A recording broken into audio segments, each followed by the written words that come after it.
The other thing is that the questions come from the audience and they must be written. If you have a question, you need to fill it out and it'll be accumulated and they're gathered. We'll ask the question.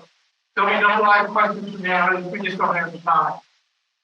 The other thing that we request is that there are 7,000 roughly residents in Iron Oak. They have 7,000 different opinions.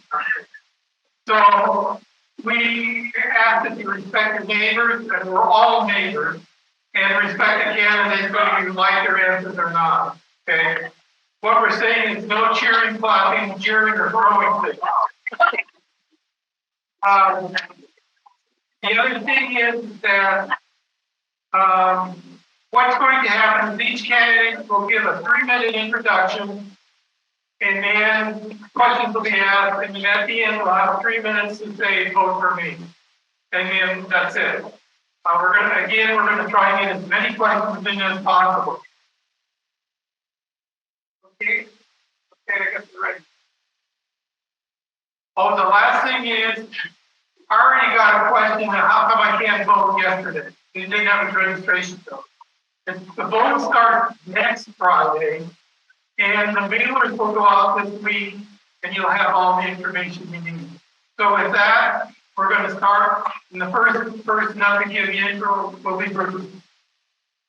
Hello, good morning. I'm Bruce Horvath. I moved back to the United States about 3 years ago. I lived in a number of countries. You can see that on the I'm sorry. I've lived in a number of countries. So I have a massive amount of experience of moving around. You know, I was in security, I served in the military. I'm used to keeping secrets, not talking. So if you have questions, I'm happy to answer them. But I'm not very good at giving out private information.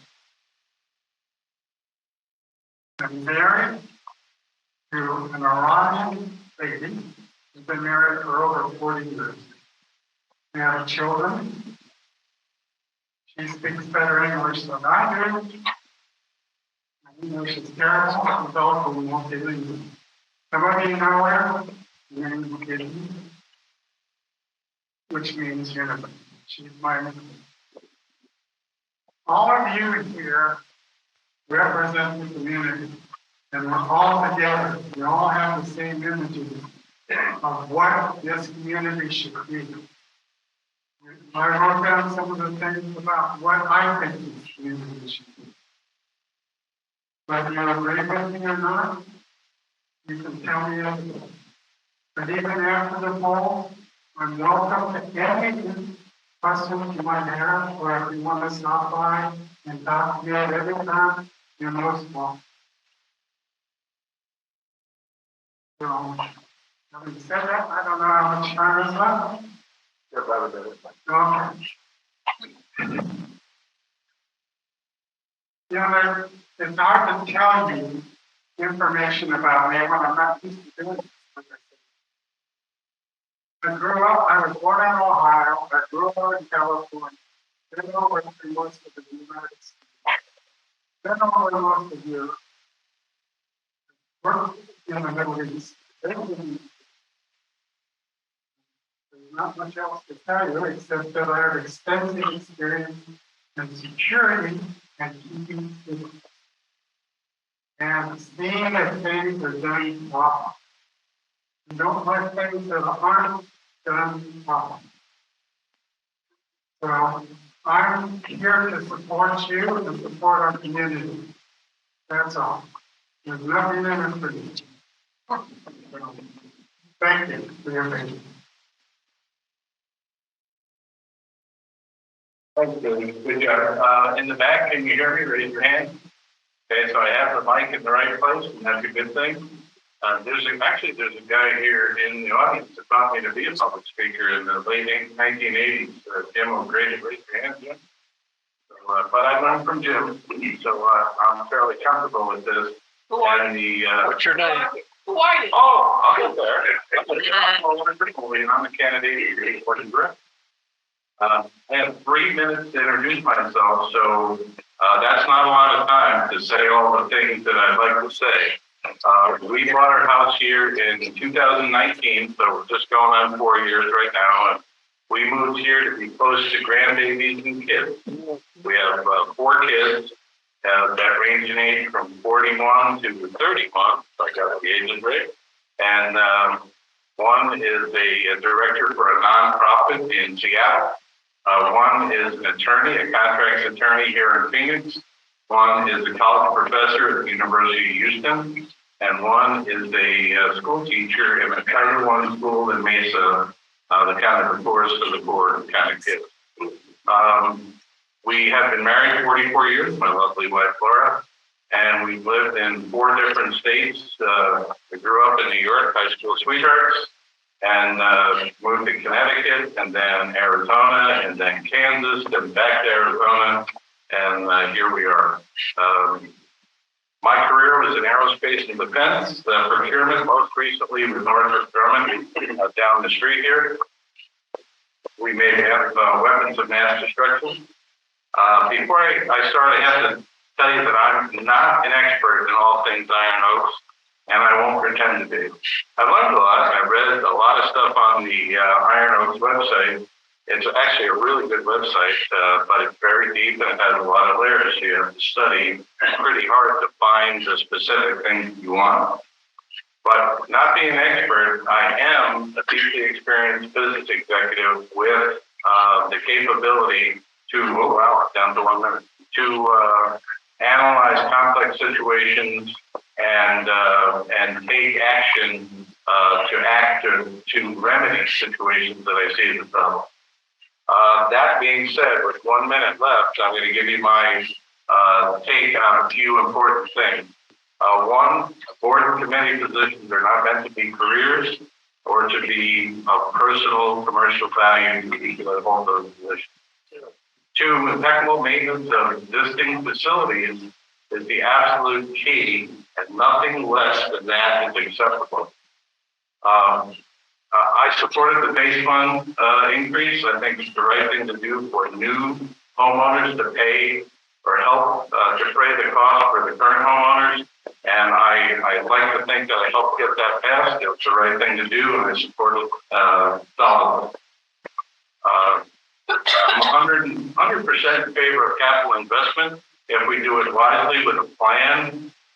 And in conclusion, I'm going to pass to Shirley. Thank you, Paul.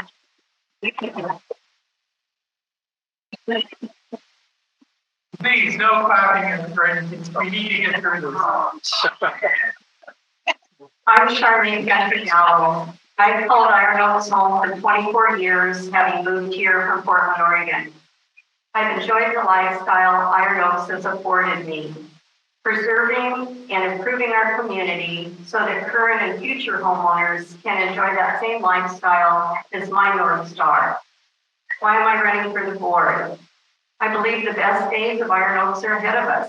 The community is at a critical juncture as we explore ways to improve our community and address how best to deal with our almost 30-year-old infrastructure, while at the same time weighing the impact of these changes on current homeowners. This is best achieved through proven community leadership and extensive homeowner feedback. The groundwork has been laid, now it's time for action. Why am I qualified?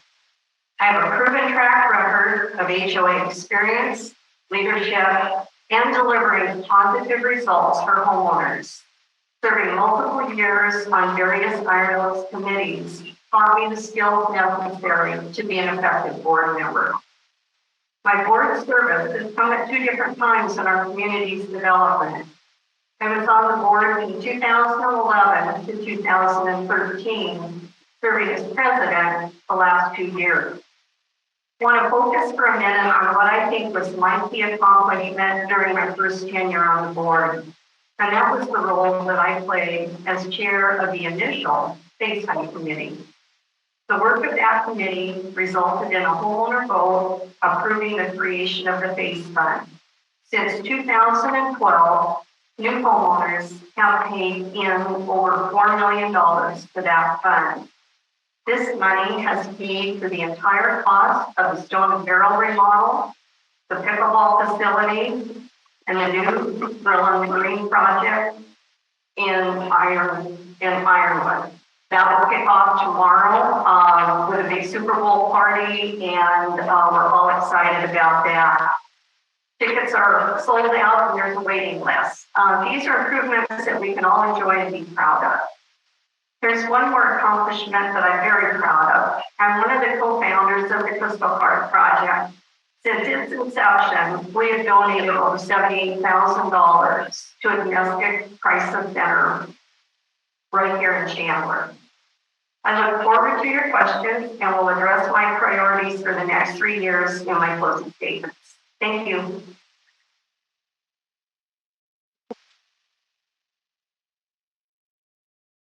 Well, don't say my I'm Stephanie Rock. I've been a homeowner here for 16 years. I'm originally from Illinois. I spent my professional career as an educator at a community college in Rockford, Illinois. I'm going to only talk about 2 things today. I believe less is more. And I'm going to tell you right now why I'm running for re-election, and second of all, why you should vote for me. I was elected to the board in 2020.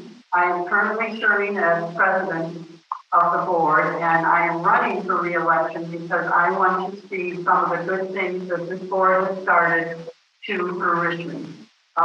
Several people say, well, what do you mean by that? And basically, we have done so much in the last 3 years that I can think of. The base fund was passed thanks to the homeowners and the election committee, Charlene and Paula Ferguson, who worked hard on that. We had a task force for security run or populated by homeowners that gave us some recommendations that we will be following through. Steve, you can count on that. Traffic study, we had a professional company come in and give us recommendations about how we could make our traffic issues better. We developed probably the best thing that I've done on the board is develop a project process that outlines 8 steps of how we approach a project. And it is long, but it encompasses homeowner input at various stages. It uses our committee, and you'll see the results of that on Grill and Green. It came in at budget, which is for this community very good. We're financially healthy. We have never been in a better place financially. Our master planning committee is getting ready to work on phase 2. We've had focus groups where over 75, 80 homeowners have taken part in that. And that's coming down the pipe very soon. I'd like to be a part of all that. Why should you vote for me? I have been on several committees that have taught me what it's like to be in the community at a higher level than homeowners. I understand the importance of collaboration with other board members, with committees, with Blue Star management. And I also have a proven track record of being a good listener and problem solver. And so I hope you will see fit to re-elect me again for another 3 years. Am I crazy? Perhaps, but I'm going to.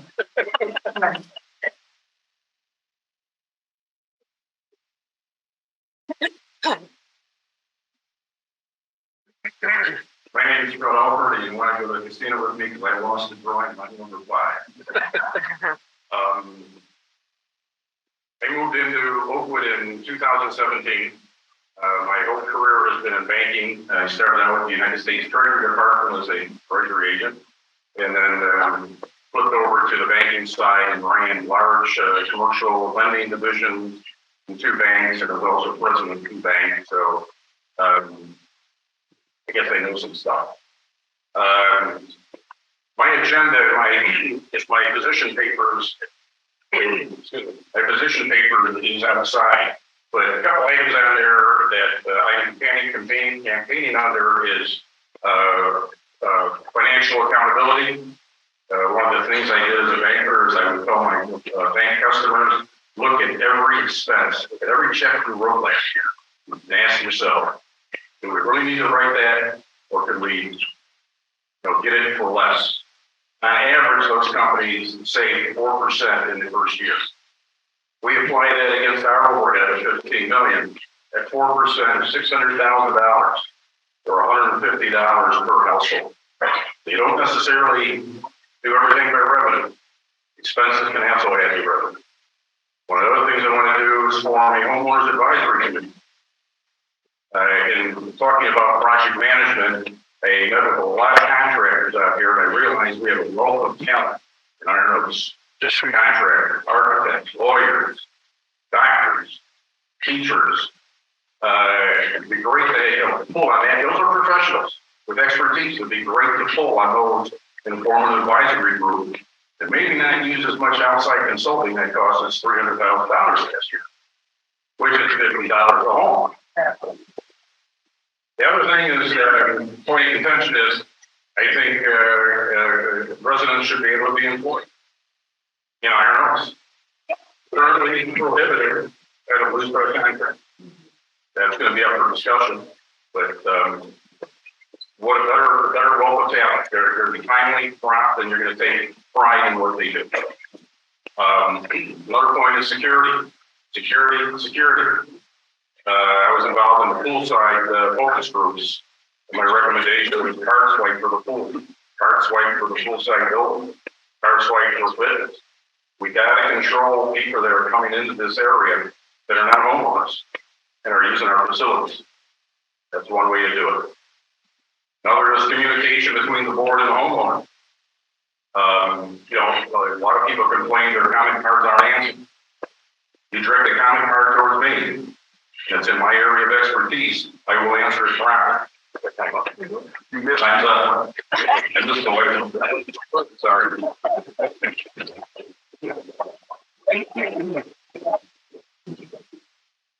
Okay, the first question will be, before we get to the first question, this thing is being videotaped and it will be on the web probably by Tuesday, all 2 hours. Okay, first homeowner question. Moving forward in our garden-gated community, will you base your future plan on bringing this community back to a private community as much as possible, or continue on the path of all amenities, public and planning for resort country club atmosphere? And how will you begin to implement your plan? Paul, you're first. Oh, I'm first. Okay, that's a great question, and I'm glad with that, to be honest with you, because it's one of the things that I think concerns a lot of people. Especially today when there are things going on in society that are different than when we were growing up.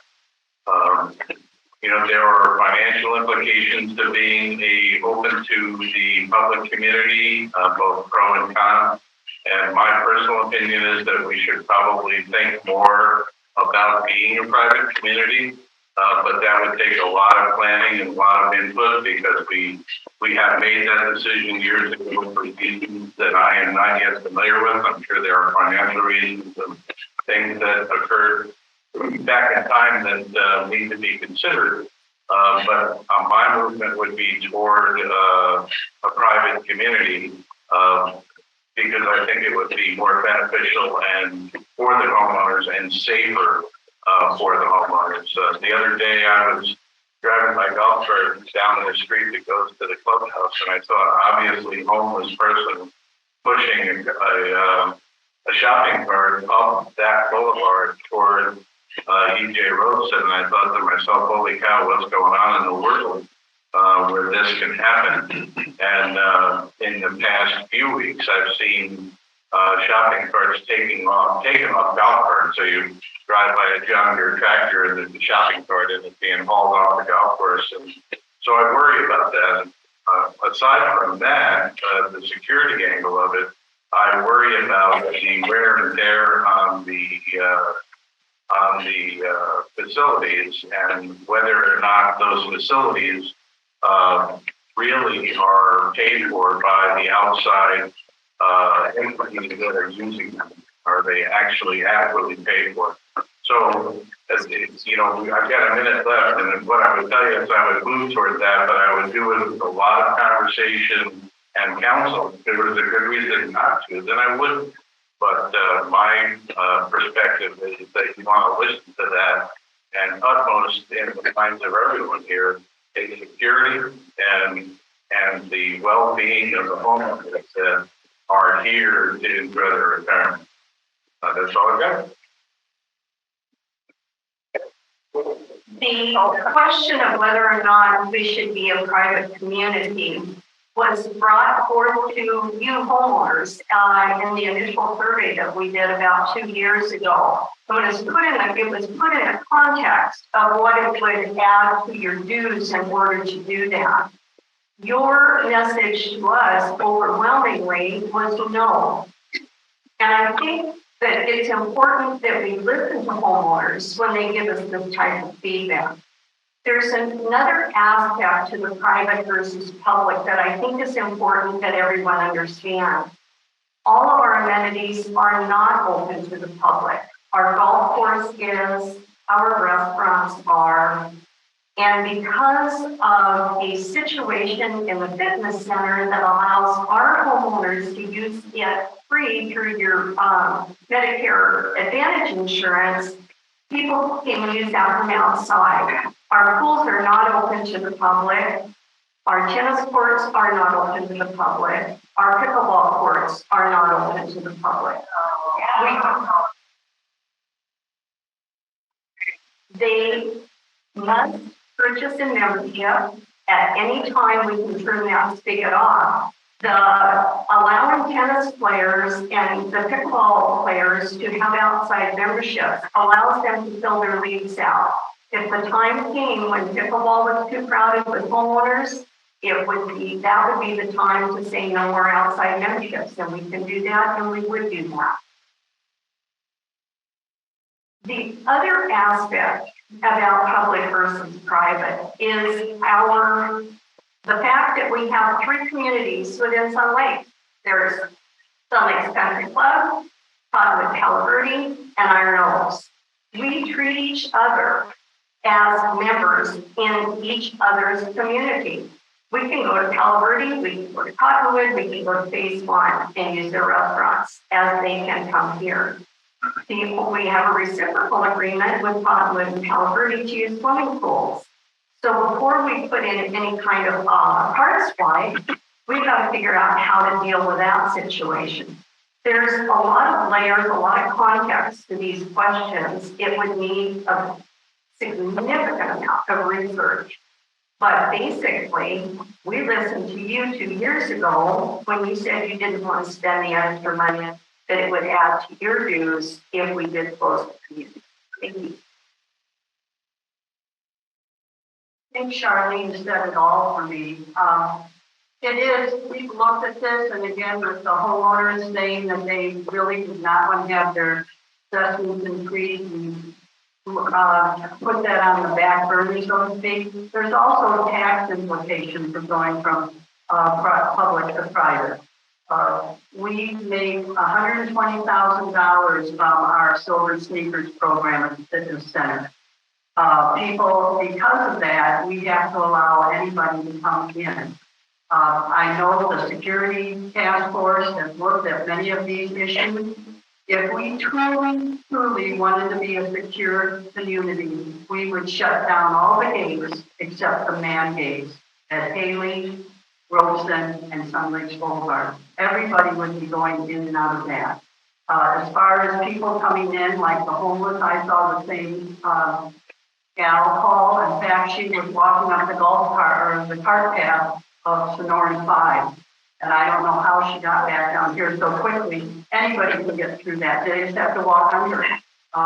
So I think that takes a lot of thought before we jump into saying we want to go private. It's costly to do that. And I think we can control who's using our amenities. I know that we start working on it right now.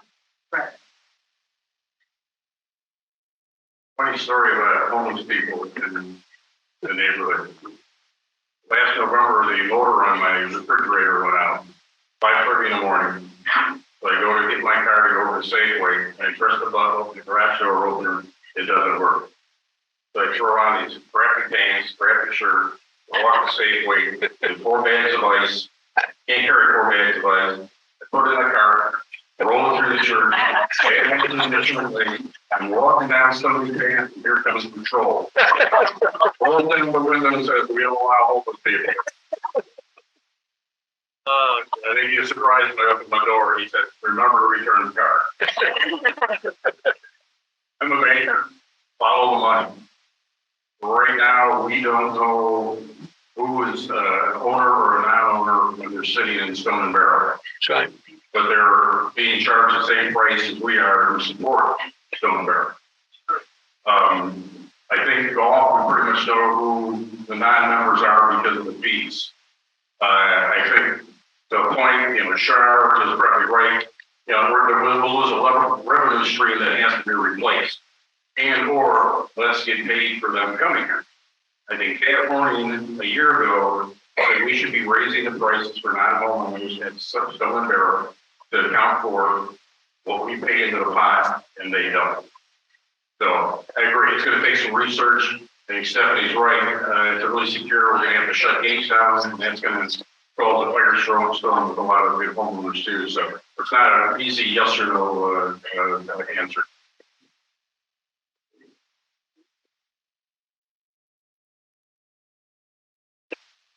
Thank you.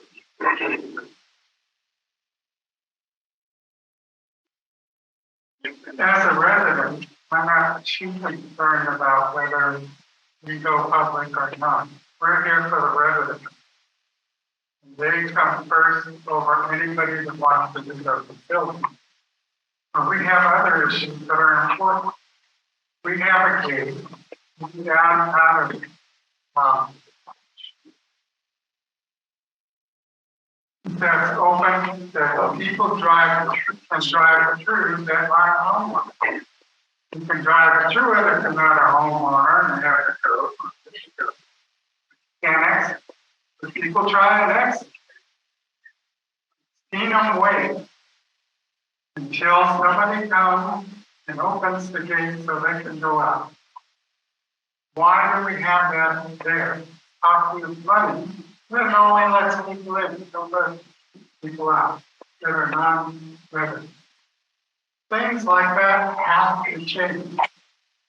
I'm here about what's good for us, not what's good for the outsider. Yes, I like seeing them come. Yes, some of them are my friends and they're invited. But you come first, not them. That's it. That's my whole stand in this, and the reason why I'm here. For the benefit of the homeowner, not for everybody else. Thank you. The next question has to do with transparency. There's a couple of them to summarize. What's your opinion of full transparency? Will you support changing the way the minutes are recorded in the workshop and board meetings to include and record all the questions from homeowners?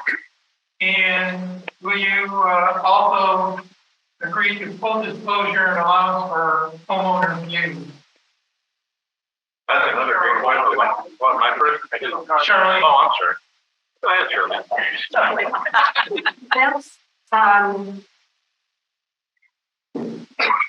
bit of a difficult question to answer. I think the first part of it was, should we record as part of the meetings the homeowner questions? Was that part of it, Myron? That would be fine. All of our meetings are open. All of our board meetings are open. All of our committee meetings are open. They're all being, our board meetings now and board workshops are all being recorded that you can watch live on Zoom and you can watch later on our YouTube channel. So I would not have a problem with that at all. What was the second part of the question, Myron? Basically, will you allow full transparency of recorded documents and everything else? I can read it again. Well, yeah, I think, I don't know what isn't being posted right now, other than homeowner questions at a board meeting, and I would have no problem doing that. So I don't have any problem with any of the documents being transparent. On the other half was, what's your perspective on each way functions regarding transparency, timely, full discussion in allowing for homeowner views as part of the full transparency? Kind of a nebulous question. It is. I'm sorry, I'm not quite sure what the writer is asking for there. I guess I can't add any more to the conversation. I fully support transparency in any way, shape, or form that we can do it. So do I. I think it's important that the homeowners have access to the minutes. I'd love to see all of you here at a board meeting, but I know if all of you here at a board meeting, we're in deep doo-doo, because that's really the only time we get a big crowd. Somebody told me once, when there's not very many of you, the homeowners are happy, and that's what I'm going with. I think putting our information, our minutes, and on the web, I think is important. I think the homeowner comments are important. I feel very awkward when I'm sitting up in the board meeting and a homeowner makes a comment, and we are advised by our attorney not to answer that because one person cannot speak for the full board. But I do think we need to do a better job of getting back to those homeowners, particularly if comment cards aren't being answered. And that is not the board's responsibility to answer those. That is our responsibility, and you can't imagine how many comment cards come in. With respect to transparency and homeowner involvement, we put things on the web. My personal challenge here is we need to have a search engine for the web.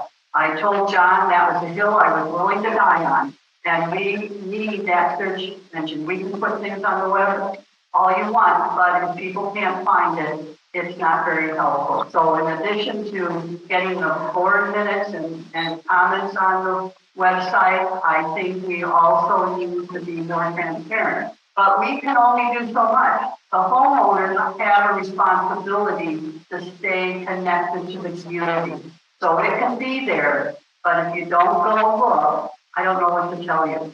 Fred? Yes. I think it's worried about the homes first. Anyway, I saw Paula Ferguson coming in. I said, boy, you wish this was a board meeting. We had this many people. One time we get this many people is when there's a discussion regarding Intel. Yeah, kudos to Paula. She works her butt off finding different ways to try to communicate with everyone. And it's difficult. But, transparency, the homeowners should, be kept informed. But it's the old idea, you can't, you can bring a horse to water if they don't drink. There's some responsibility. I started cutting the board meetings and finance committee and master plan. Amazing what goes on. Realize a lot of us probably don't have time. But if it's out on the web, and believe me, the site needs work. I have a hard time maneuvering around that site. It should be a seamless interaction. We should all know what the board is doing, and the board should have a feeling of the pulse of what the homeowners want. Back to me. Sorry. I'm interested in what the homeowners want, and I'll tell you a couple of things. I know that some homeowners want easier access to the library that's down the street. It's difficult, almost nearly impossible to get to in your golf cart because you're not allowed to drive your golf cart on a street that's 45 miles an hour. So I can't take my golf cart to the library. I have to park sometimes in my block. Okay, I do that. But it's not for the convenience of the homeowners that it's that way. We have other facilities available that are easy for the homeowners to get to. Why can't we get to the library? That's one question. The other question is, we have all these gates, most of them are there, they're not used very often, but see them, I've used them over once. But the gates stay open after an hour. True, long time. Why? We need to tighten our security. If it's ever going to be secure, we need to tighten. I do see on occasion that we have theft and other activities such as that in the community. Most of them are around folks in the entryway because that's the easiest for people who are in the business of stealing. That's what I'm here for, is for the homeowner. So please vote for me. Thank you. Third attempt at answering this question. I think it's a fabulous question. I think transparency is a real issue. I don't think it's intentional, and I don't think it is ill will, but transparency in a situation like this is difficult to achieve and incredibly desirable. So I'm the guy that goes on the website, and I joke with people, if you want to hide something from Al Qaeda, put it on the Iron Oaks website. I'm the guy that goes on the website and drills all the way into all the documents that go back to the beginning of electronic history. You know, I read the entire McMahon strategic plan down to the comments about go recruit Intel employees as homeowners and find out what they want so we can give it to them. You know, all of those sorts of things. I read it all. And I also read the financials carefully as President does. And I can tell you that the financials in terms of transparency are inadequate. I want to be able to see granularity so I can see where the money is going in detail. You know, we're a public entity, and in terms of records, and we should be able to see all of that fairly readily. I think Stephanie's got a great idea. Search engine for the website shouldn't be that big a trick to do, but it's a great idea. That's something we should do. But the summary here is I want all of the information to be available to anybody that's interested at any time. If I could see the financials in greater detail, I'd know a lot more, and I'd be able to answer questions a lot more deeply. How many people have actually read the 2023 budget? I have, right? Not enough. And, if there's some questions you could ask on what's going on in the 2023 budget, that would be easy to answer if you could just drill a level deeper and see what's going on. Why is food and beverage going to lose money in 2023? I'd like to know that. I'd like to understand where that money's coming from. How much money really comes from weddings, right? So I'd like to understand that. And how does it stack up against the wear and tear on the facility and the inability for us to use those facilities? I'd like to know that, but I can't know that right now. Now, as far as meetings go, a lot of people show up for a meeting. It's a 2-minute question and answer, and it's really kind of one way. You ask the question, maybe there's an answer, maybe there isn't. I don't think that's anybody's fault. That's just the nature of the process, but it's the opposite of transparency. Anyway, with that, I will pass it to Shirley.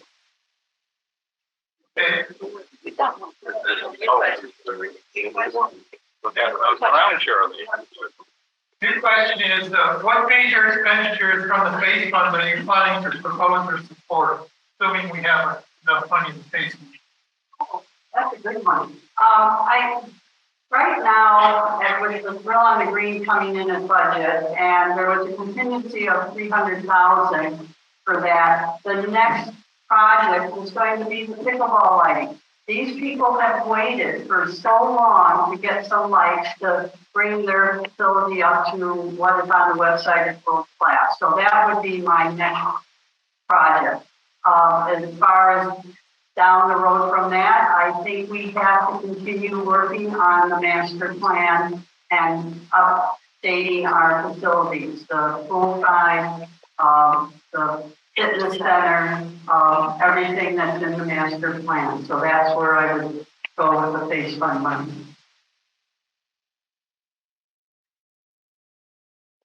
It's pretty obvious the next one along is the pickleball lights have been, and that'll. I haven't seen the latest numbers on the phase fund, but I think that's going to absorb pretty much everything that's in the phase fund.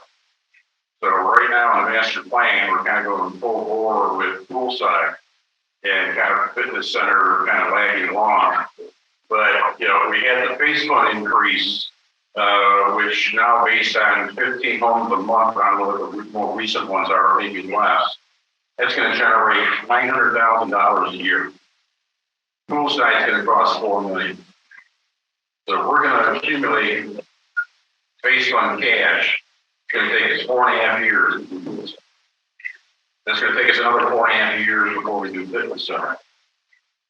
So when the phase fund was proposed, it basically said those monies are going towards the amenities. I believe in improving our amenities. The way we're going about the funding on this thing is ludicrous. There is, I hate to shock you, there's going to be some sort of special assessment coming down the line. That they will pay for poolside, fitness center, and all the other master plan amenities.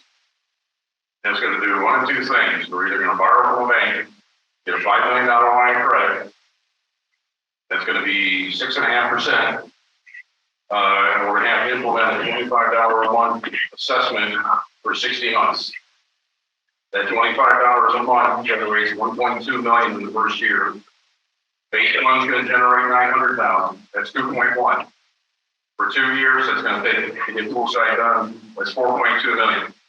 Phase one alone, 4 million plus 300,000, about 300,000 of interest give or take. Do it again with the fitness center. Problem is, at the end, there's still nothing in the phase one, but we've got 2 amenities. The other option would be a one-time special assessment of $1,500 or $2,000. $1,500 generates $6 million. $4 million pays for poolside. $2 million goes into the piggy bank. 2 years of phase fund is $1.8 million. So you got $3.8 million to go towards the fitness center or $4 million. $2 million assessment would create $8 million. You pay for poolside, you got enough for fitness center. Over that 4-year period, you eliminate $900,000 a year times 4 years. You have $3.6 million in the phase fund at the end of the year for future projects. We must make sure we're good stewards of that money and it's spent properly, so we are not in this position again.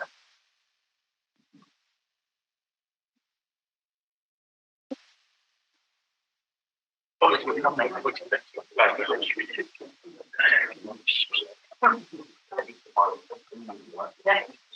I said, I'm here for my neighbor, fellow homeowners. I'm not here for people moving in. I have homeowners that are leaving the community because they can't afford what's going on. All this money we're pouring into these projects, are they really benefiting the homeowners? Who are they benefiting? I hate losing my neighbors. I love my neighbors. The American way. What's the love? Don't do that. I've lived in foreign countries, like I said, where they take better care of their neighbors than we do. That's wrong. We're supposed to take care of our neighbors. Let's concentrate on doing that. It's the money that we want. Thank you very much. I think it's a good question, right? No. No. Okay. Oh, what was you saying? I think the pickleball lines were always in plan. So, we took the 300,000 and added it to the contingency for drill on the green to make sure that we executed that without a financial disaster. And I think that was a good decision. However, that money was there for the pickleball lines previously, and probably a couple or 3 years overdue. So in terms of what I would do first is, and this is my personal opinion walking around, is I think the pool side needs attention. And I'm not a user of the pool, but I know that a lot of winter visitors and a lot of families use that pool, and it should be taken care of. Now, the scope and size of the taken care of is really the big question. Do we need stage? Do we need lights? Do we need fire pits? Do we need sunshades? I don't know the answer to all those questions, but the plan seemed really grand to me. But the answer to the question, what would I do first? What project would I do first? Is that would be the one for me, and that just assumes the pickleball lights are already done, and because that just makes us competitive. Pickleball lights, every little place has pickleball lights, and it's a significant expense, but it's one that probably should have done quite some time ago. So to answer the question directly, I would do something with poolside. The pool and poolside probably not as grandiose as the plan that is currently being proposed. And I said this earlier, and I'll underline it, is the number one objective is impeccable means. And I don't believe that we are impeccably maintained at this stage of the game. When I started the Facebook page, I did a lot of walking around. And I looked at everything, and I looked in every nook and cranny and took pictures, and I made myself familiar. And I was really disappointed in the level of maintenance that I saw. Some of the pools, some in Ironwood, some over here, and some of the facilities. And I think we need to remedy that post-haste. We've got plenty of operating or maintenance funds and $20-something million, $25 million. That should be impeccably maintained, but also it's time for an overhaul on the pool, and that would be my direct answer. 3 minutes over. Next question. No, Chair. I'm going to stay focused on the phase fund for my 3 minutes. I want to start, I need to correct some things. The money for Grill on the Green did not take money away from the pickleball lights. Grill on the Green was always in the queue first. Next in the queue for the pickleball lights. Those will happen very shortly. They'll be done this year. Moving forward, the plan at this point, master plan phase 2, includes the inside of the poolside building. It includes the pool outside, and it includes enlarging the patio at the Oakwood Pro Shop. Those are being put into 3 separate projects, with the patio being first, the inside of the poolside building being second, the pool outside being third. It is irresponsible, totally irresponsible, to start throwing numbers out of what these projects are going to cost. We don't know.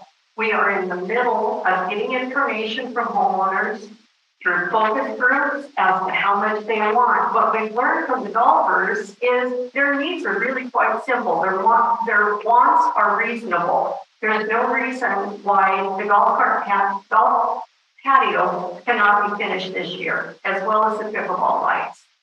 The next project will be the inside of the poolside building. Those changes will likewise not be terribly difficult to do. Much, much smaller scale than what was done over at Grill on the Green, that included a brand new kitchen being built and extensive work out on the patio. So to throw numbers at these projects, which scares everybody to death, that's just not what we should be doing. Now I want to talk about financing a little bit. I've got a minute and I'm going to try to hurry, but this is important. I think we have some people here from our finance committee. We only approved the phase fund enhancement in December, a month and a half ago. It wasn't until that decision was made did we know if we were going to have that increased revenue stream. We do have that increased revenue stream. That's an extra $1 million a year that we are going to have to feed into that phase fund. Knowing we've got that revenue stream ahead of us, We're going to look to people like Corey and the rest of the finance committee to bring options to us on how we can fund these projects in a responsible way. And we'll present these options to you, and you will tell us which way you want us to go. The choice is going to be yours. Thank you. That's a great segue into the next question. As everybody knows, the phase fund was approved in December, and each new house that's sold generates $5,024. That's roughly $1 million a year to the phase fund. The question is, what is your position for borrowing money for the reserve fund and or the phase fund, since phase fund is going to be suitable for some years? That would be credited. I'm assuming they mean borrowing from the capital reserve fund? Well, You're saying borrowing from the reserve fund? they said borrowing for the reserve or phase fund. The question was, what's your position on borrowing money or special assessment for the phase fund and or reserve fund? Okay, well, my idea of reserve fund is the capital reserve for, completion allowance and buying new equipment, and we don't touch what's in there. As it stands right now, the last analysis done says we're in between weak and fair funding in that category, so we can't touch that. Borrowing money, as a banker, I should be happy to pick and slap, but borrowing money, the original, I don't want to talk about the original plan. The original plan was going to cost us $7.5 million in interest. The example I put out there, and I realize we don't have any costing yet, but my days in banking, my customers would come to me and say, I'm thinking about buying a building, given my cash flow, how much can I afford? Before buying a building and saying, oops, I can't afford it. But, I lost my train of thought here.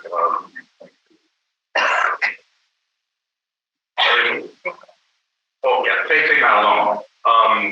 In my example, the interest cost for the pool side and the fitness center would be like $600,000.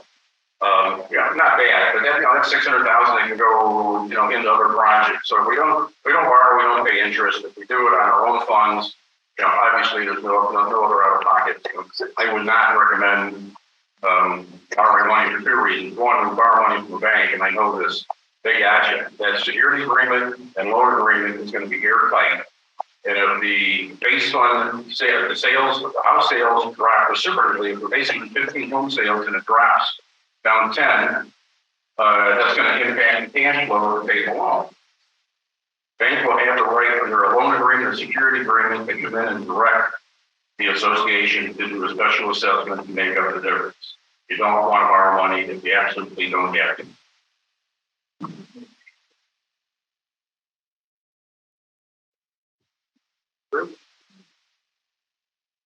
My wife and I are firm believers in paying around bills. We own our house, free and clear. We bought it.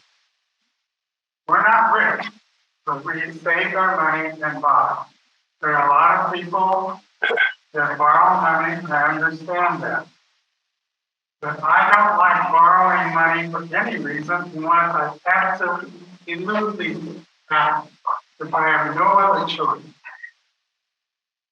And so I am against borrowing money for our community for anything. We can't come up with the money ourselves within the community. We shouldn't be asking. We don't need it. We're not here for other people. We're not here for the new homeowners who want to live in our community. Take them over from people that are forced out. I'm not for that.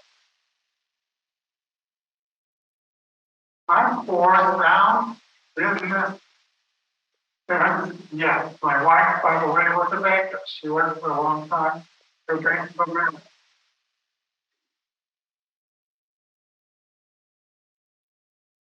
No. I just can't go along with borrowing money for any reason. Unless it's absolutely necessary.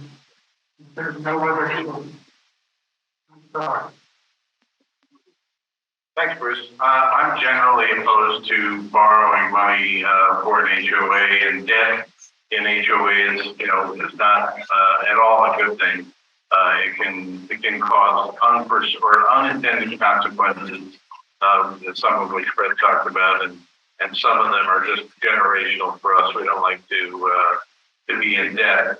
A strategic plan is a plan that has a business purpose. In our case, the business is retirement and enjoying the quality of our life.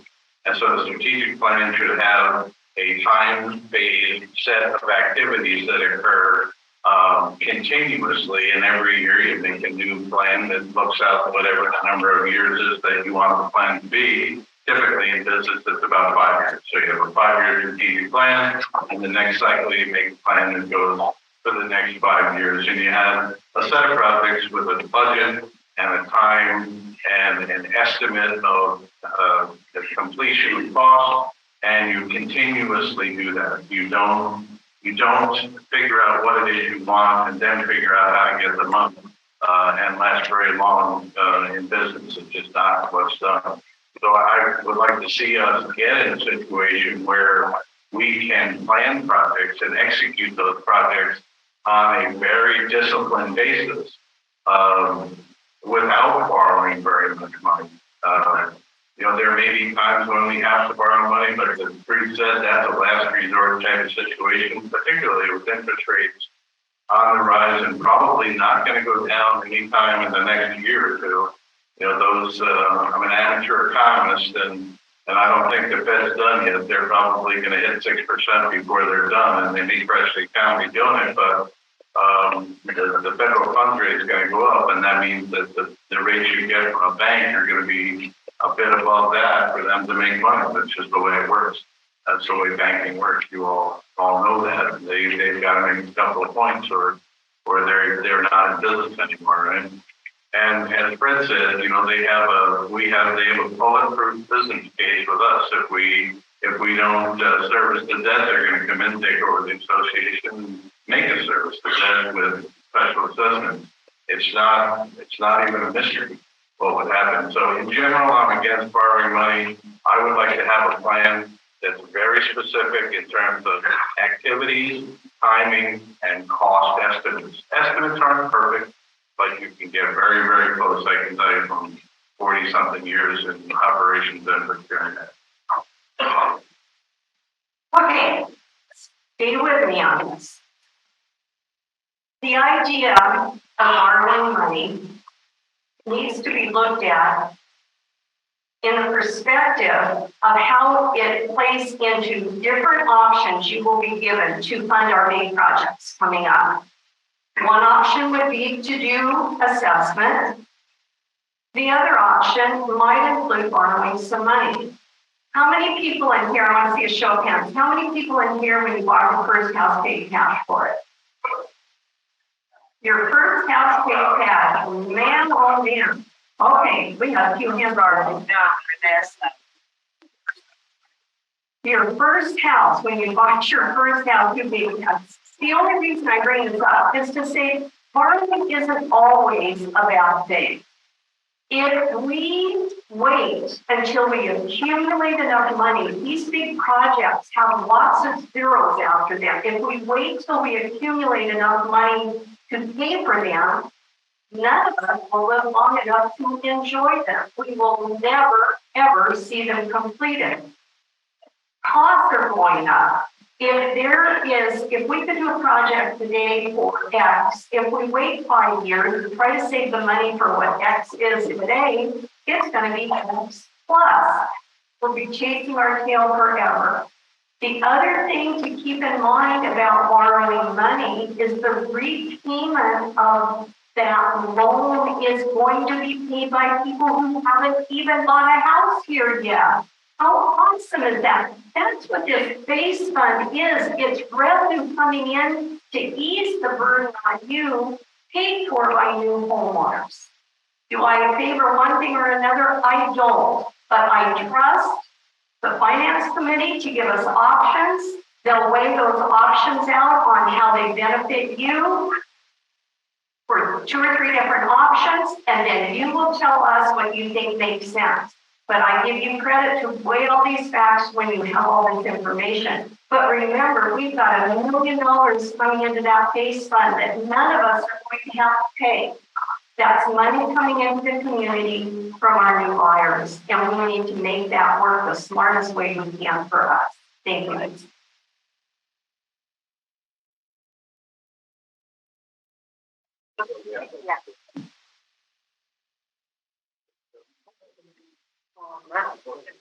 Okay, this one has to do with the master plan and strategic plan. I'm trying to summarize 3 questions. First one is, what is your position on the master plan? Does Iron Oaks have a strategic plan? If yes, what role does the plan? And if no, do we need one and why? And basically, as a prospective board member, what concerns do you have with the proposed current master plan and how will you address the issue? It basically is, what's your opinion of the current master plan and do we have a strategic plan? One question in 10 parts. 3 minutes. Yeah, well, I asked the questionnaire originally about the master plan. There were some things that I liked about it and a lot of things that I didn't like about it because it cost money. And then to me, it threatened some of my neighbors because they don't have a lot of money. They're not as fortunate as some of us are. My wife and I work hard for things, and we don't waste spending money on frivolous things for ourselves, and we would not expect it for the homeowner. I'm here for the homeowner. Not for all these projects, not for all the people outside of our communities that are making money on. We should be making money ourselves. We should be able to hire our own people to work in cafes and do some of the work. We're all for that. Why are we hiring outside? It costs money. We have people here with a lot of different experiences that we can take advantage of. And that's been spoken to before. We should do that. Master plan or no master plan is for the community, not for the outsiders, not for the people coming in. Did anybody else? Keep that in mind. Thank you. Okay, clock starts.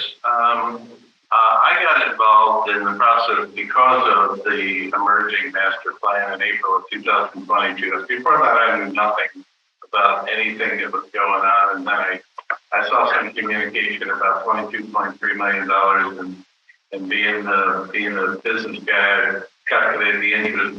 The assumption was 4.25% and 6.5% now. And to Fred's point, that was going to be about $7.5 or $8 million in interest. And so I started to drill in deeper and try to understand what was going on. And to answer one of the 10 parts of the 10-part question, no, I don't think we have a strategic plan. I think we have a list of projects that we call a master plan. And I think the intent is great, but the execution is not so great.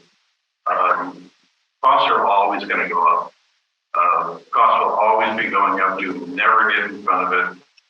It's just not going to happen. That's the way of the world. So we have to have a plan that lays out the projects that we want in the time that we want them and an estimated budget that we can afford and we can communicate to the homeowners and go execute on that in that time frame. Now, some priorities are going to change. It's just how things work, right? Something will break or something will become more important or some exercise fad will become the latest thing and we'll have to deal with that. That's just the way things work. But, to me, a strategic plan is a set of activities, an estimated budget, and relentless execution. We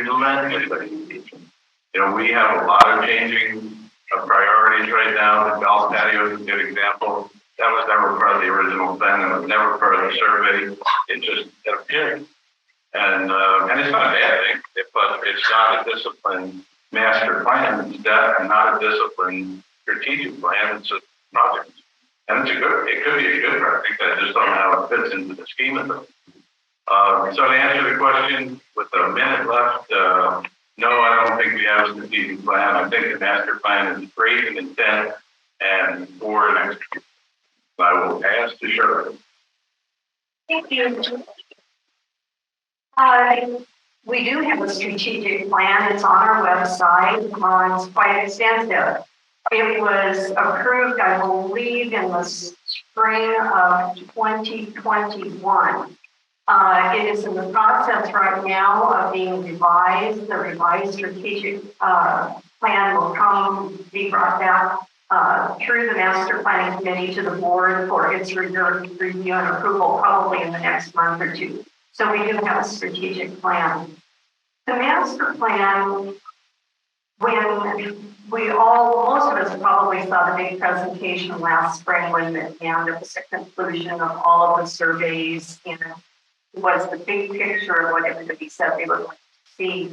After that, we did a subsequent survey. And that survey, you told us that it was too extensive, and you wanted us to scale it back.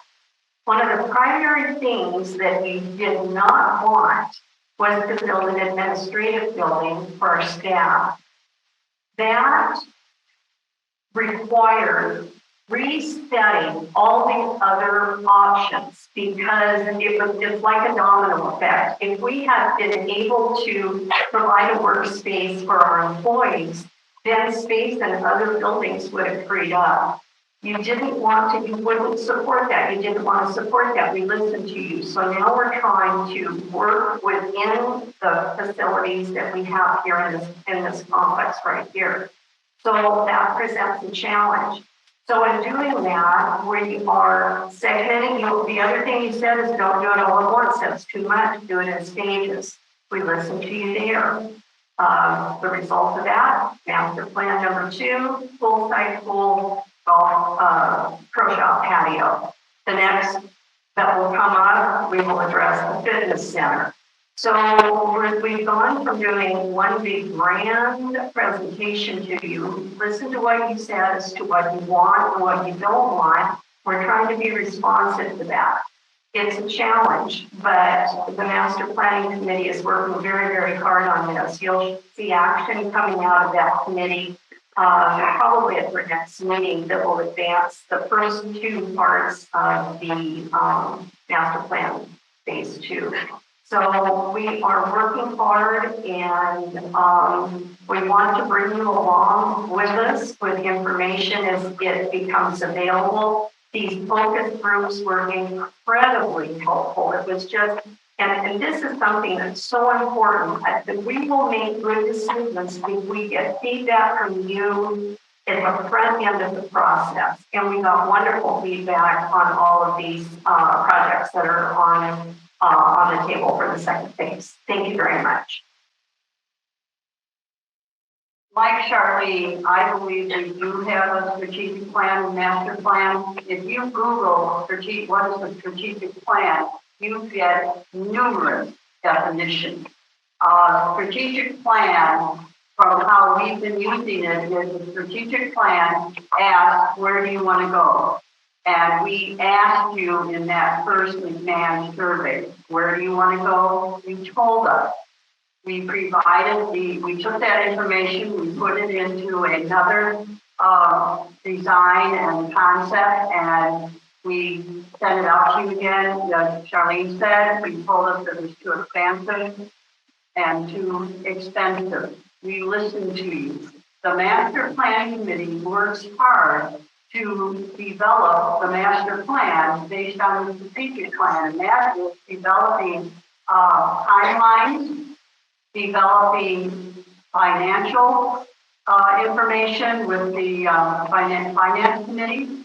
We are so much further ahead trying to make our community better. When I got on master planning in 2018, the first thing I was handed was the master plan from 2016. I looked at it, not one thing had been done on it. And I said, why are we even here? The board apparently is not interested in doing the master plan. You right now have a board that's extremely interested in doing the master plan, and we will not do anything without the input of the homeowners. You have to believe that. We can't go out and borrow money. We can't do anything until you guys give us the go-ahead. So you have to be patient. This doesn't happen overnight when you seek homeowner input. I'm willing to take the time to get as much input as possible before decisions are made. Thank you.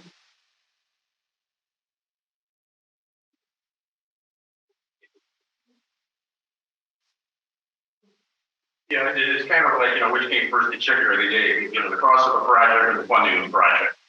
And I guess to dovetail into what I said at the opening regarding the homeowner advisory committee, I think, the expertise of contractors, architects could be drawn on to at least give us an idea of where we're at in the plan, what we think it's going to cost, so we can plan funding, accordingly.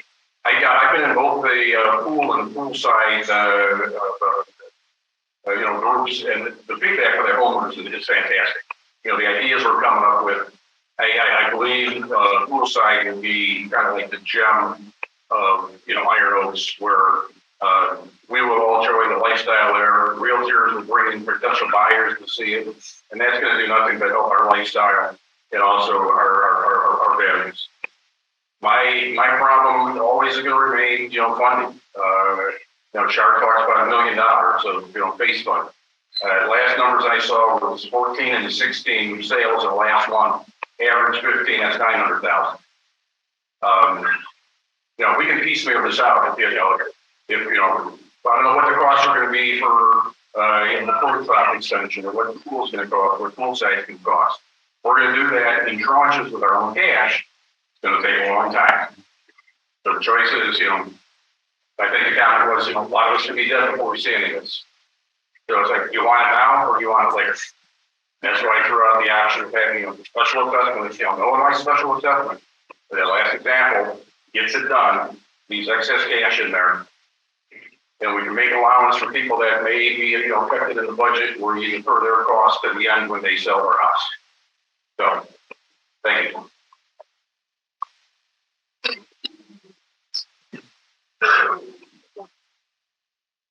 Okay, next question.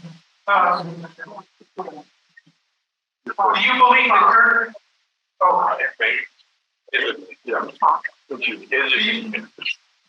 Go ahead. Yeah. Do you believe the current due should be reduced, and if so, what areas of the current budget should be reduced? I don't think that's a great question. It's kind of a loaded one, but I don't think the current dues can be reduced because of the spending that we have committed to. One of the things that, I'm kind of members in Charles Nebraska, and I looked at, there's this great document called The History of Iron Oaks that has all of the homeowner assessment changes from 2006 to 2022, I think. And we all know what 2023 is. So in the time from 2006 to 2023, inflation has been a sum total of 47%, and our HOA fees have about doubled. And those are pretty close numbers.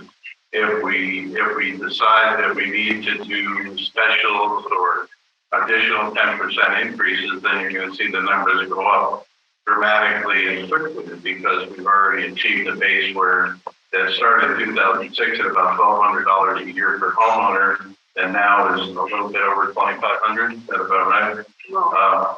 Get 25 something, right?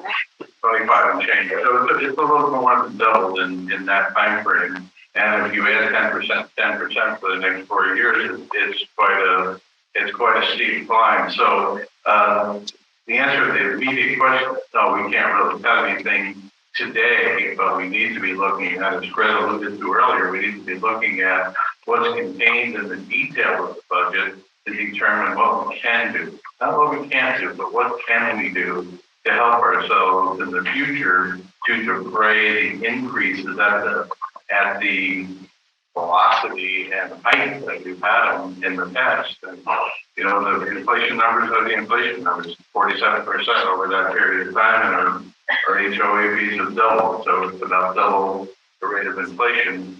And a lot of that inflation has come in the last 2 years. So the direct answer to the question is really, you can't cut anything in 2023 unless you want to take draconian steps. And I don't think any of us want to do that because we want a great experience here. But we need to be planning for the future and not just inflating. We need maybe a zero-based budget as we go forward. Let's look at every expense and let's make sure that we understand where the money is going. That's why I mentioned earlier the transparency in the financials. You know, I want to be able to drill right into a line item and understand where the money's going and specifically how it's being spent. I can't get that from the current financials. I know the information's there, but it's not published in a place where the homeowners can see it. And I am just about out of time. Thank you. Paul raised an issue that I'd like to address. He referenced that our dues have gone up 100% since 2006. That's a true statement. But what also is important to understand is that back in 2006, we were not putting any money into a reserve fund. We had no reserve fund at that time. Our current year's dues this year, $655 of your dues goes directly into our reserve fund. That's protected money that's there to pay for the repair and the replacement of our major components, HVAC units, roofs, painting, furniture, that type of thing. So I think the context that dues have doubled paints a picture that doesn't coincide with the reality of the fact that we did not have a reserve fund back then. I think when you factor that into it, we are probably about on track where we should be. As far as the budget goes, the Finance Committee every month scrutinizes the financials. There are meetings, all the reports are there, all the meetings are open to homeowners. They are meticulous stewards of the money that we pay into our association. The budget process for the next year starts in the summer. The staff starts working on it. They give a proposed budget to the Finance Committee. It's a great big 3-inch reminder. They spend months going over that line by line to make sure that all the expenditures are in line with our needs and that we are not wasting money. So we have, and our Finance Committee, it's not just like there's 6 CPAs and CFOs on that committee. They're extremely qualified and dedicated to serving this community by making sure that our money is well spent. So are dues going to go down? And no, they probably are not. But I do feel comfortable that the budget is being managed in a very responsible way for our community. Thank you. I really can't add much more than Charlene did. I don't believe that we can take anything from our budget, but I'm getting a little bit schizophrenic here because the earlier question asked about going private. And now we're talking about taking money or reducing our homeowner assessment. We can't have it both ways. So when you think about making us private and you think about the budget that we have now, it just won't work. And I have to echo what Charlie said. The Finance Committee is what determines what the budget is. And they could have easily increased the assessment by 10%. The CC&R allowed them to do that. They chose not to. They've got your best interests at heart. They are homeowners. So they try to do the best with what they've got and keep saving us money.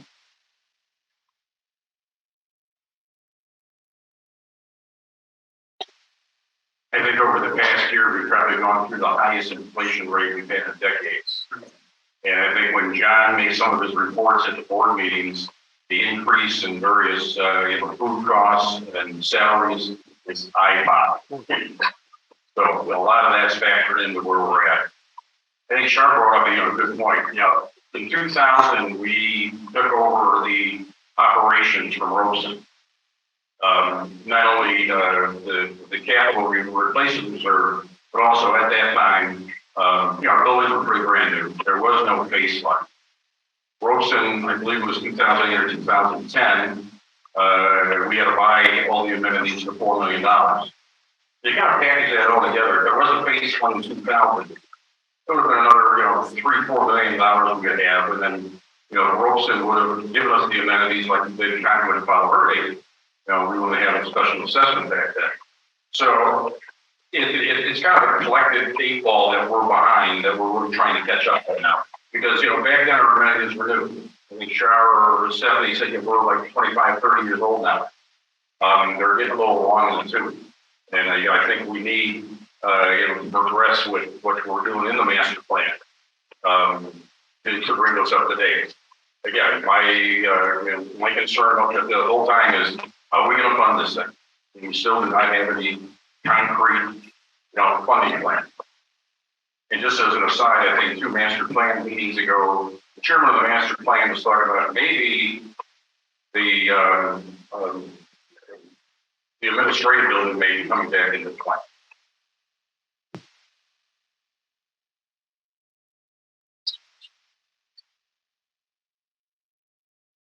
And just I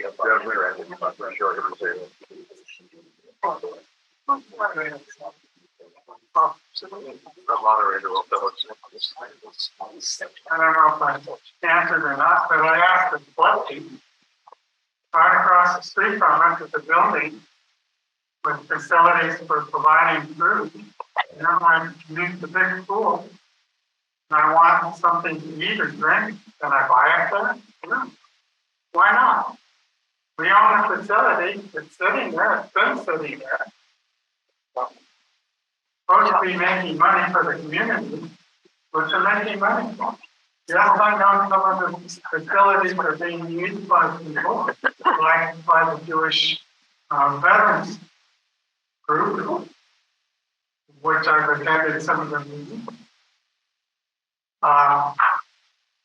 The ladies are playing whatever sports they're playing on the table, that's fine. But why aren't we taking advantage of the things that we have available for us to make money ourselves? We go on about we're going to have all these great projects. Why don't we take small projects and fix the things that are broken?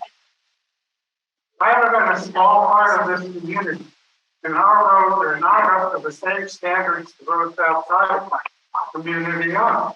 Why? Because we're smaller. Is this what we want? Is this the kind of community you want? If it is, then don't hold it. Thank you. Bye. Yeah. Sure, yeah, I serve. No. Okay, the next question is, this is a little bit longer, more philosophical. be kind to us here. Well, be short is one question. In a business environment, the board of directors are responsible for the overall strategy and direction of the organization. And management, Blue Star in our case, is responsible to implement the strategy and to be held accountable for the results. The question is, can you give us some examples of what you feel within the purview of the board of directors and examples of what falls in the purview of Blue Star? Okay, I think we have Blue Star is our management company. I think everybody knows that. The job of the board, the 7 people that you elect to serve you, our job is to govern this community. That means we have to approve budgets. We oversee the base fund, the reserve fund. We enter into contracts. We have to make big decisions in a lot of different areas. We rely on our management company and their staff to provide us with the information that we need to evaluate the different big decisions that we have to make. This might include engineering reports or reports from finance, information from communication department. But also, just as important as Blue Star's input for the board, just as important is the input that we depend on from our standing committees. We also look to them. We've got extremely qualified people, especially on our finance committee, our buildings and grounds committee. Those are the two key committees that gather information and feed it to us. So when we have to make a decision on a big expenditure, when it comes time for budget approval, or if we're going to have to decide between replacing or repairing something, we look to their expertise to give us the information we need so that we can make a good decision for all of us. So basically, the role of the board is to govern. The role of our management company, Blue Star, is to run the day-to-day operations of our community and to gather and provide information to us when we need it. Thank you. I think Charlene gave the only answer there is there. If you look at the organizational chart, you'll see that Blue Star is underneath the board. They report directly to the board. For those of you that have been here for a while, you know what it's like to not have a management company. We were a mess before we got Blue Star in here. They do a good job for us, and we work very well. We're a team that works together with our committee, with Blue Star, and with the board. Thank you.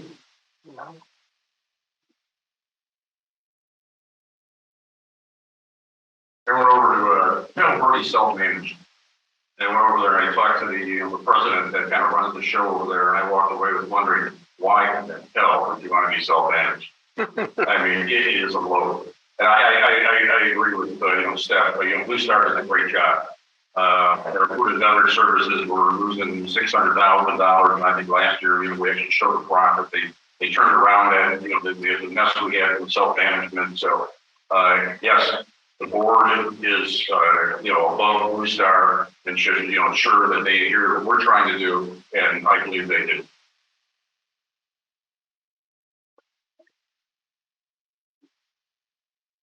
I'm not against Blue Star. I understand their purpose and what I thought of it. But however, we need to take more responsibility for what's going on in our community. As I said, I've got roads that aren't in the same condition you are. Is that Blue Star's fault or is it our board? I'd like the answer to that. But I'm not going to put it down. I don't expect it. The food issue, we have that facility, as I said, across the street. Why aren't we making use of it? Why isn't Blue Star making use of it? What's that? There's any number of things that go on in this community that I don't understand.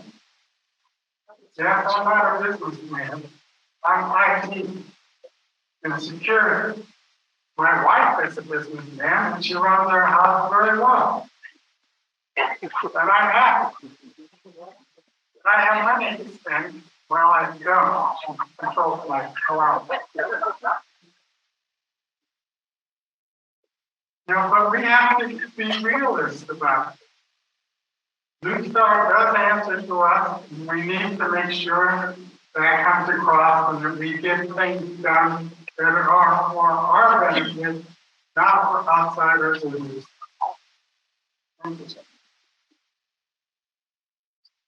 Okay, great question. Another great question. I'm in favor of having management companies. I think self-management in a place with as many moving parts as we have is probably not a good idea. We all want to be retired, and I want you to be retired as well, including the board of directors. I like the board of directors to be visionary and strategic and not having to worry about day-to-day operations. In fact, I'd like them to be more visionary and strategic than they currently have the time for. And that's a whole different answer that I talked to some of you about on the side. So the thing with Blue Star, the board of directors sets strategy. They set the required outcomes or desired outcomes, and then Blue Star executes. They're a supplier. Blue Star is a supplier. There are other management companies that do the same sort of things, and some are good and some are not good. I think this community's had experience with one that didn't work out, but there are many others that do the same sort of work in the world. And you know, the Blue Star golf resorts and country club management approach may not be the right one. I don't know, but I do know that I read the contract, and probably one of the few people have read the contract. I read it a bunch of times. It's not that complicated. It's not that long.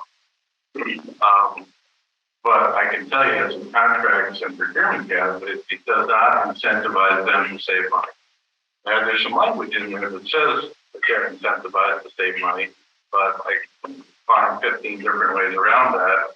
And I think we need to complete that contract or market test that contract in 2024. I think it's January 31st, 2024 when it expires. So I've got 1 minute left. So I'm not anti-management company. I think we don't want the board of directors to have full-time jobs managing the day-to-day operations. That's not reasonable and it's not fair. And they're not going to do a good job of it. They just don't. They're not equipped. But we need to take some steps to look at that contract a lot harder and to incentivize Blue Star to do the things more in keeping with the way we want them done.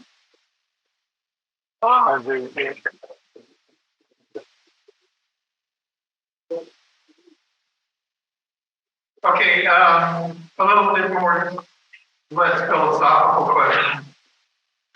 Please share your involvement in community committees and volunteer projects in Iron Oak. Thank you, Myron. My involvement in this community started back in 2018 when I first thought about running for the board. And the advice I was given then is you need to get involved with committees so you understand the community. I got involved with master planning. I got involved with rules and regulations. And I have to tell you, they were eye-opening experiences. I can't imagine anybody wanting to step into this position without having a good understanding of how our committees work and some of the issues with our community. I also participate when I have time. I love to play golf. I don't like to keep score, but I love to be out there. And I play in the 18-hole leagues at both Iron Oak and Oakwood. I've also become somewhat of a pseudo pickleball player. I'm there for a good time, not a long time. Competition is not what I'm after right now. So that's my community involvement. I am not currently on any committees, although I do attend board meetings, finance committee meetings, master planning committee meetings, and keep abreast of the issues, and that's kind of why I'm up here. But other than that, kind of like Steph, I enjoy golf. I never understood the oversized ping pong, the pickleball. And you can tell by this, I eat it stone and barrel alive. But that's the extent of my experience.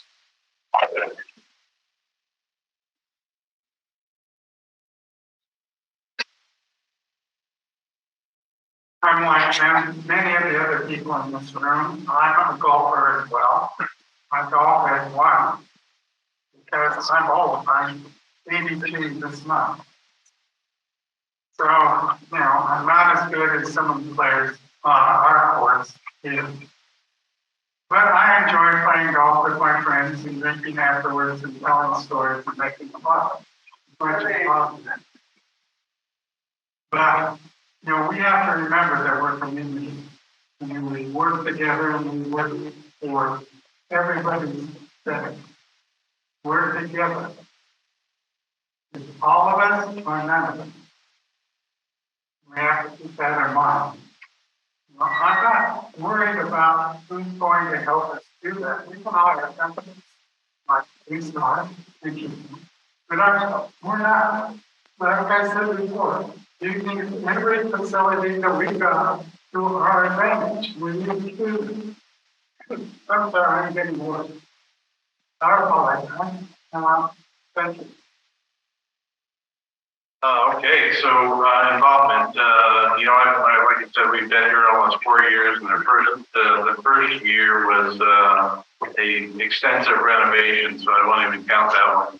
And I started to get involved in the community, as I said earlier, when we saw the master plan for 23 million plus $8 million in interest, and that got piqued my interest. I worry about people being displaced because they can't keep up financially, and Bruce alluded to that. And that's a very real problem. One of the things that I can tell you as the founder of the Iron Oaks Capital Improvement Facebook page is that is a real problem, and that people talk about it on a fairly frequent basis. I've gone to a lot of committee meetings. I, in fact, about a year ago, inquired about becoming a member of the Master Planning Committee, and that was met with some hostility. So I decided not to pursue that, and decided I could do better from the outside working in. And Myron, every time someone asks a question on the Facebook page, Myron says, "If you don't like it, run for the board of directors." And so here I am. Running for the board of directors. Thank you, Myron. We were and I want to be involved deeply, not because I don't have enough to do. I have a job and I've got grandbabies and all that, but I think there are things here that need doing, and I want to be intimately involved and be of service to the community. I don't think I'm going anywhere. I want to be here to help. I'll stay on topic for you here. My community service goes back 20 years plus. I served on committees, either as committee members, committee chairs, or board liaison to the golf committee, which no longer exists. Food and beverage committee, communication committee, and the master plan committee. I've also served on the board for 3 years, 2011 to 2013, was president 2 of those years. I had a family health situation at home that precluded me from being involved for several years. But in 2021, I put my name in to be considered to serve out the term of a board member who had resigned. I was selected to do that, so I've served the last year and a half I'm a current board member now, having filled out the position. There's a few other things that I've done that I'm really proud of. This community, it's in my DNA. Working for this community is in my DNA. I worked 2 years on the amenity acquisition committee. They talked about buying the amenities from the builder. That was a very contentious issue in this community. And I worked alongside Chuck Sloan here today. He chaired that committee. It was just a privilege to work on that. And through hard work, the community saw the benefit of it. They voted to buy the amenities. And today, as a result of that, we own, operate, and control everything within our gates. And I think that benefits each and every one of us. There was another committee that it was an SRP working group. And you may say, I've never heard of that. Well, you've never heard of it because we did our job. SRP was using the boundary of Iron Oaks where they wanted to install overhead high voltage power lines. We worked together with the other 2 Sun Lakes communities, and Mr. Rosen contributed money as well. And we thwarted that effort. They just threw up their hands. They said, it's too much to fight these folks. We'll look at other options. So I'm very, very proud of having done that. I mentioned my Crystal Card project. I'm super, super, super proud of that. But I've also got, sitting in home collecting dust, a Crystal Award. And those Crystal Awards are given out each year to recognize people for their volunteer service in the community. I'm extremely proud of that. We have 4 new Iron Oaks members receiving that award this year. And one of us in the room today, Paula Ferguson. Congratulations. So I've been involved, when time is up, I've been involved and I care deeply about this community. The best of this community has always been my North Star, always will be. Thank you. Okay, last question. We're obviously not getting through all of the time is running out. Okay. that. Other than homeowner involvement and transparency, what specifically are you for if you're on the board? So 75 of them count. Yeah, I think I kind of outlined it in my, position paper, again, which is, outside on the table. What I would bring to the board, the advisory committees, looking at the expenses, trying to, get, Iron Oaks employees working here if they want it, security, being, open and, transparent with, the homeowners. As you can tell, my big issue is the master plan and, how we're going to fund this puppy, going forward. And that's a chapter we've yet to experience.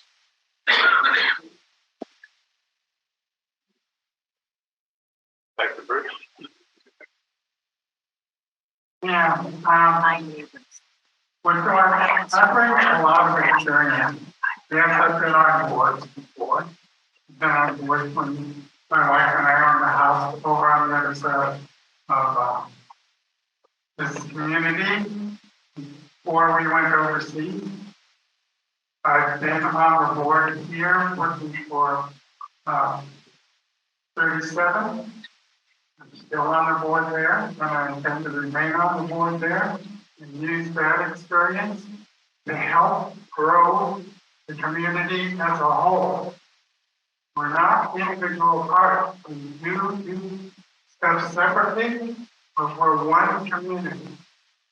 Security is my biggest concern, but also maintaining our lifestyle is one of my concerns.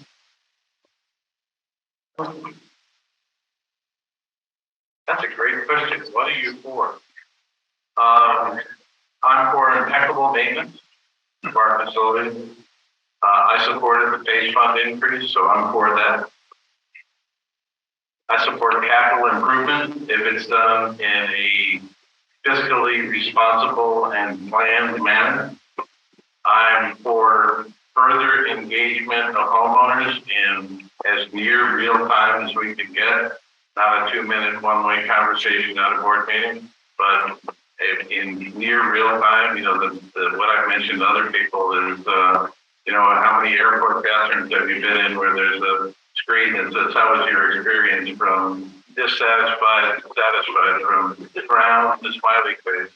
And it's a ridiculous example, but I want to get the pulse of people in as near real time as we can. And yeah, this is a big, complicated place, 4,000 people or 4,000 homes, 7,000 people, but it's smaller than a lot of towns in rural Kansas, so it's very manageable. It's not something that can't be done, and we say that it can't be done because it's big and complicated. We're getting our toes. For transparency and financial reporting down to the line item, and I am for having a management company employed as our supplier to do the operations day-to-day work. I think it's something that we want, and I am for a board that is strategic and visionary as opposed to being involved in day-to-day operations. I think the question asked for one thing, was it, Myron? I don't want to get out. What are you for? Okay, I'll focus on one thing. I think that, and everything else falls into place. But I think that we're at a critical juncture right now. Our age, 30 years, like in dog years, we're getting old. And how we deal the next 3-4 years with our infrastructure, I think, is critically important. And I think we have laid the groundwork through surveys, the work that the McMahon Group did for us. And I think we're ready to start taking action. And I would very much like to be part of overseeing the next 3 years to make sure that we can keep this community, the thriving community that it is right now. Thank you.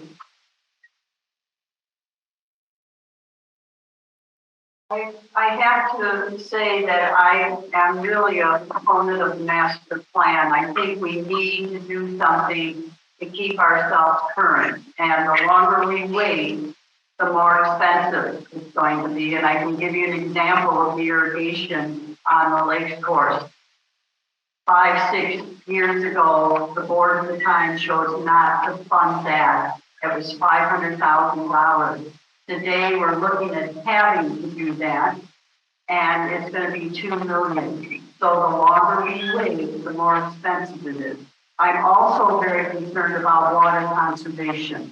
And again, this is going to be a plug for our March annual meeting, but we are having an expert come in on water conservation. He's going to give us the nitty-gritty of what we need to do. He also has options of getting us grants. So it is fiscally responsible to have somebody come in and do that for us. So master planning, water conservation, and including the homeowners in everything we do as much as we can. Thank you. Okay, Fred, you can start on this in the statement later. They're now going to give a wrap up why basically you should vote for them, and then we'll close the meeting. Simply put, sometimes you need fresh faces with fresh ideas and understand financial complications. That's the primary reason I'm in here. I believe in the amenities improvements. But yeah, I keep hearing, we need to do it sooner than later, which is fine. I agree with it. Show me a plan that funds it. I've got some in.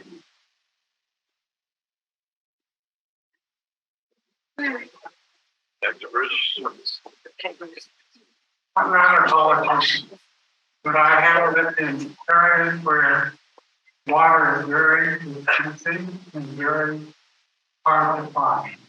So I really is one. I also lived in Turkey.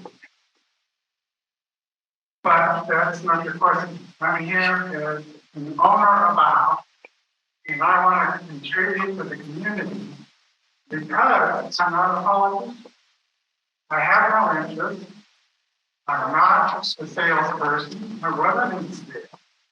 I was in security and IT. I started in IT back in 1961 and stood the Air Force. I served in the Air Force, and when I bought my first house, I came out of the Air Force earning $150 a month. Yes, I have to borrow money. I work hard, my family works. That's well included. I'll work hard. Say, tell them what you're going to tell them, and then tell them what you told them. Vote for me. I can't promise any specific results. Anybody that says they can is getting I can't promise honesty, transparency, and hard work, and always doing the right thing for Iron that promise that we'll do the right thing. Sometimes that's not palatable, and sometimes that's not fun, but we'll always do the right thing. None of us are standing here, we're sitting here because this is glamorous or fun, or we're gonna, get the Iron Oaks Board of Directors retirement plan.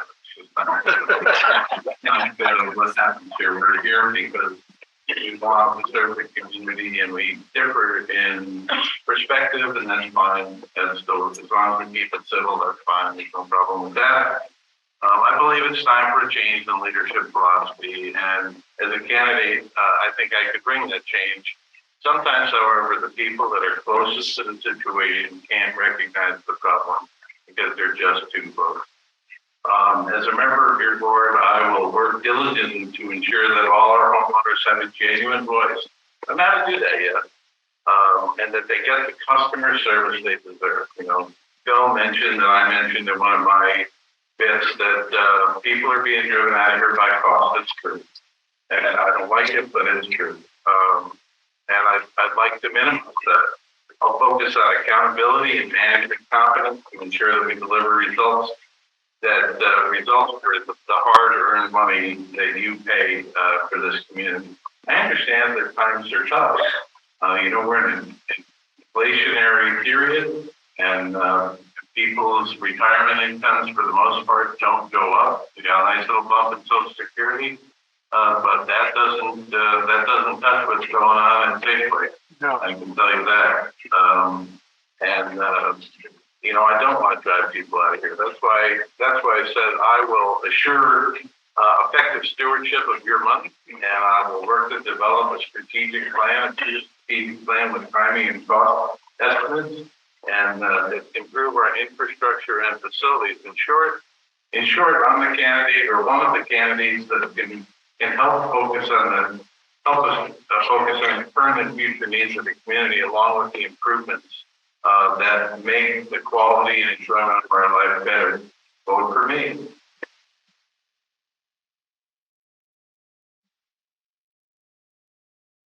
My priorities for the next 3 years, at the top of the list, is to find responsible solutions to address our almost 30-year-old amenities. This means advancing the master plan. My second priority is going to sound like a broken record from what Stephanie said, but it's important enough to repeat. Proactively address the Arizona water shortage. Annual homeowner meeting will be held on March 29th at 9 o'clock in this room. Featured will be a water management expert who is well versed on current and future requirements of the Arizona Department of Water Resources. He will explain how we can develop a comprehensive plan to meet the upcoming mandated changes. Having this plan in place will qualify Iron Oaks to receive grant money that will become available in the next 2 years. This is but one example of the value of skilled outside consultants. My third priority is to continue to strengthen the working relationship with our management team. And fourth, to serve as a steward to our financial spending. I'm a homeowner, just like you, and just like you, I want to make sure our money is spent wisely. I'm uniquely qualified to serve on the HOA board. I bring the best of 2 worlds to this job. My past record of achievement can help avoid repeating mistakes of the past, and my new perspective brings fresh, new ideas to the table. I'm not a candidate that believes we are fundamentally broken and that I should be running to fix those things. For the last 20 years, I've seen the good, the bad, and the ugly when it comes to boards and management. While not perfect, in my opinion, we start 2023 in a stronger position than we have ever seen. I have dedicated myself to keeping a positive momentum going forward in the future if reelected. I do ask for your vote and your support. I very much want to continue to serve this community. Thank you.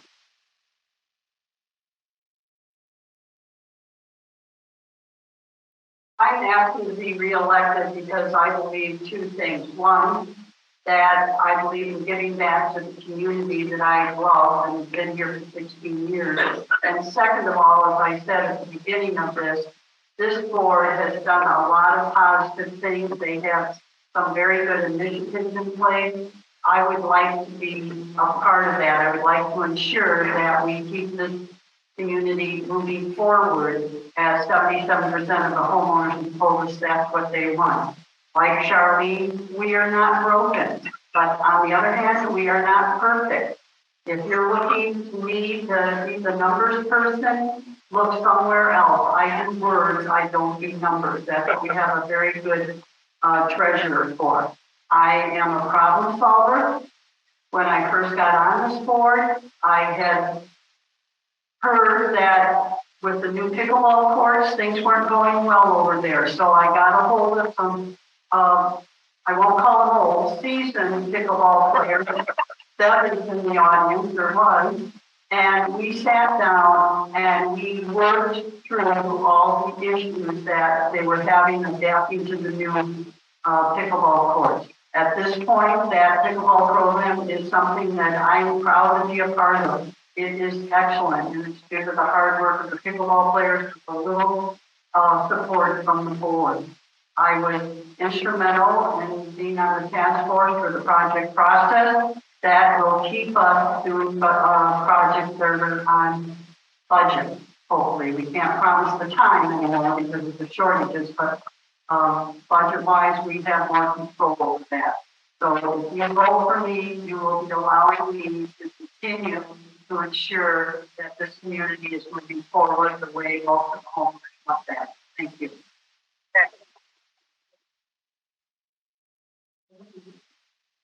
Vote again starts Friday at 1 o'clock in the morning for electronic voting. And interestingly enough, the basement vote has been a party in there because those people that voted between 1 and 1:30. So the thing is going to be is recorded. It should be on the web Tuesday, and we'll get the word on it where. Let your friends and neighbors know. Review it again. Again, thanks for being a great audience. And we do have one final word from my co-partner. Yeah. I just wanted to say, first of all, thank you to all of you for coming. We were not sure at first if anybody would show up, so. And I want to especially thank these 5 folks. You would step forward, say, yes, I'll give my time, and I'm going to serve the community. It's special people to do that. It's given an awful lot of time to the last week and a half.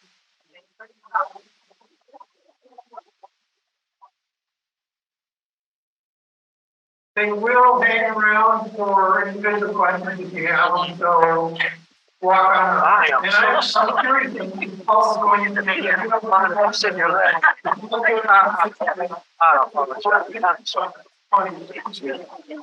Well, this is scary. You're a best job. What happened? I'm sorry. Why was he screaming back? Those were people who was reversed. That is a great question.